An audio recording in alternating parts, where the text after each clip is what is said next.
बिस्मिल्लाहिर्रहमानिर्रहीम। Student balance record को maintain कैसे करेंगे और लेट पेनल्टी अगर हमें फ़ाइन के साथ अगर ड्यू डेट निकल जाती है तो कितने दिन में लेट पे कर रहे हैं उसकी जो है लेट फ़ाइन जो है वो चार्ज किया जाएगा।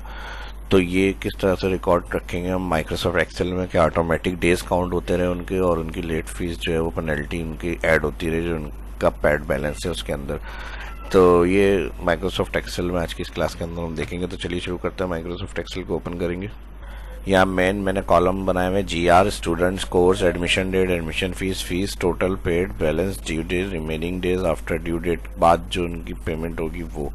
तो यहाँ पर सबसे पहले टोटल में हम आ जाएंगे। तो यहाँ पर हम फर्स्ट इसको सिलेक्ट करेंगे प्लस एडमिशन फीस और टोटल उनकी कोर्स जो कोर्स है उसकी फ़ीस और एडमिशन फ़ीस मिला के उनकी टोटल बनेगी ये। ठीक है जी। अब इसके साथ जो है उनका ड्रैग करेंगे रिकॉर्ड और यहाँ पर जो है पेड रिकॉर्ड के अंदर हम आएंगे और यहाँ पे जो फीस पे होगी उनकी, जैसे अगर फुल पे कर दिए तो ठीक है उन्होंने, लेकिन हाफ पे करी है किसी ने 2500 करी, अब 4150 बनी है, इन्होंने 2500 पे करी है, इन्होंने 2000 करी है पे, इन्होंने 1500 पे करी है। इस तरह से आपको रिकॉर्ड बनाना है। जिसकी जो फीस पे कर रहा है वो आप लिख लेंगे यहाँ पे और यहाँ पे इन्होंने पूरी कर दी। बैलेंस के लिए इक्वल टोटल माइनस करेंगे पेड। ठीक है जी। जिसका बैलेंस होगा उसका अमाउंट आ जाएगा और जिसका बैलेंस नहीं है उसका ज़ीरो लिखा हुआ आएगा। ड्रैग कर लेते हैं और जहाँ ज़ीरो है वहाँ रुपीज़ फॉर्मेट में रख लेंगे या कॉमा क्लिक, तो इस तरह से पेमेंट लिख के भी आ जाएगी ज़ीरो की जगह डैश। अब ड्यू डेट जो है इनकी, अब ड्यू डेट से पहले यहाँ मैंने कुछ फॉर्मेटिंग इसकी जो बनाई है उसमें जो डेट फॉर्मेट मैंने लिखा है वो मंथ में चेंज कर रहा हूँ। यहाँ पे अप्रैल कर लेता हूँ और अप्रैल की हो गई ये 15 और ये हो गई हमारी अप्रैल 12। इस तरह से कुछ डेट टाइप कर रहा हूँ मैं यहाँ पे और ये 16 अप्रैल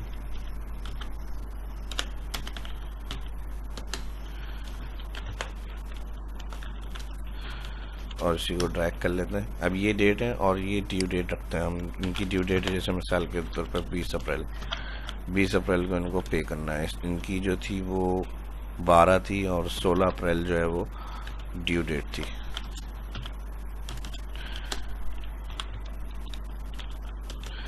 ठीक है जी। इनकी 13 अप्रैल थी तो 18 अप्रैल जो है वो ड्यू डेट।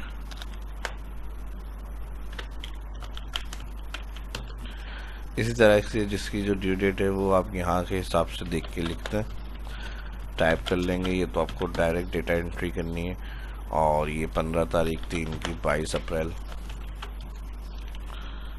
इसको मैं नीचे ट्रैक कर लेता हूँ इस तरह से। अब रिमेनिंग डेज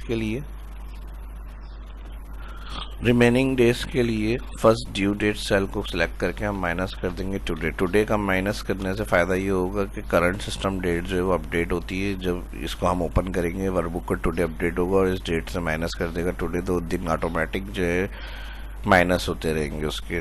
जैसे आज 2 रह गए तो कल हम ओपन करेंगे वर्कबुक टुडे अपडेट हो गई डेट, यहाँ सिस्टम डेट कम टुडे का मतलब सिस्टम डेट, तो उसके हिसाब से 1 माइनस ऑटोमेटिक हो जाएगा।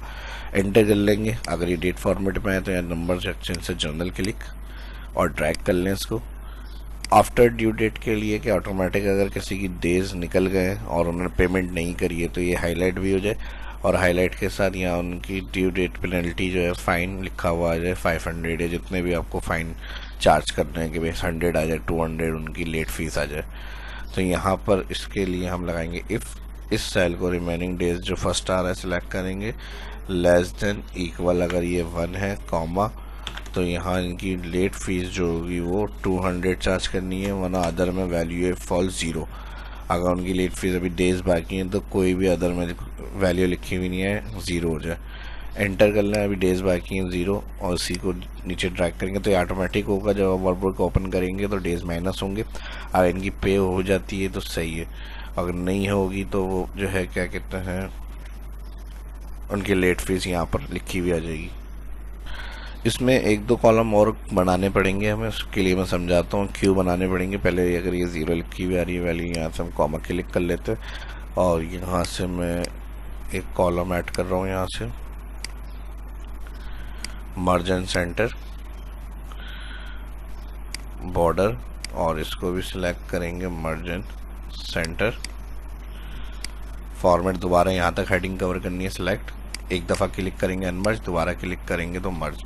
वर्किंग एरिया पूरा हमें चाहिए स्क्रीन पे, यहाँ से इसको सिलेक्ट करेंगे, व्यू में जाएंगे, जूम टू सिलेक्शन,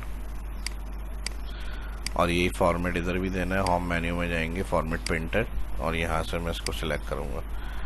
अब प्रॉब्लम क्या आएगी, अब यहाँ पर हम एक कॉलम बना लेते हैं पेरेंट्स क्लियर, उसके बाद आ जाएगा स्टेटस, और इक्वल जो पे करना है इनको बैलेंस प्लस करेंगे आफ्टर ड्यू डेट, यानी जो दिन रह गए उस हिसाब से अपडेट होगा। इसमें अगर लेट हो जाएंगे तो खुद ब खुद यहाँ पे फाइन लिखा हुआ आ जाएगा आफ्टर ड्यू डेट के बाद। ड्रैग कर लेंगे, अभी इनका जो बैलेंस है तो कोई फाइन नहीं है, 2 दिन बाकी है, तो ड्रैग कर लिया हमने यहाँ से। जिनकी अब जो लेट फीस हो गई है उसके साथ अगर पे करना है तो फिर उनका यहाँ पर अमाउंट लिखा हुआ आ जाएगा। ठीक है जी। अब ये अमाउंट जैसे इनका 1650 बैलेंस था, 200 लेट फीस कर दी इन्होंने, तो यहाँ पर इनकी आ गई 1850, 200 फाइन। इसी तरह लेट हो गया है तो यहाँ पर 200 आ गए। ठीक है जी। आफ्टर ड्यू डेट में हमने क्या किया, बैलेंस को प्लस कर दिया, जो फाइन इनको पे करना है उसके हिसाब से। अब स्टेटस हमें चाहिए, स्टेटस के लिए हम क्या करेंगे कि यहाँ पर अगर एन लिखा हुआ आ रहा है तो नॉट क्लियर नहीं है, और जिनका क्लियर नहीं है उनका नॉट एन, और जिनका क्लियर है उनका सी। अब एक प्रॉब्लम यहाँ पर यह आएगी कि इनका जैसा फुल पे कर दिया इन्होंने, 1500 था और फीस इनकी टोटल 2000 पेड 2000 बन गई एडमिशन के साथ, तो पे कर दिया। अब यहाँ पर इनका जो फाइन है वो हमने 16 अप्रैल की रखी थी, तो इनकी लेट लिखी हुई आ रही है, तो इसको हम इस तरह करेंगे, इक्वल इफ इस सेल को हम कहेंगे अगर ये लेस देन इक्वल 0 है तो ब्लैंक करें, नहीं तो प्लस कर दें बैलेंस में आफ्टर ड्यू डेट। अब इनका होगा तो उनका लिखा हुआ आएगा, वरना तो ब्लैंक हो जाएगा। ठीक है जी। अब ये जो क्लियर हो गया ये हमने लिख दिया, और नॉट हुआ है वो वहाँ पे नॉट लिखा हुआ है। अब ये जैसे हमारे पास नॉट अभी क्लियर नहीं हुआ, ये भी क्लियर नहीं हुआ, नॉट लिख दिया हमने, यहाँ पे क्लियर हो गया, सी लिख दिया, यहाँ पे क्लियर हो गया नॉट, और यहाँ पे इनका 0 था बैलेंस, इसलिए इनको क्लियर कर दिया हमने स्टेटस, और यहाँ से सेंड।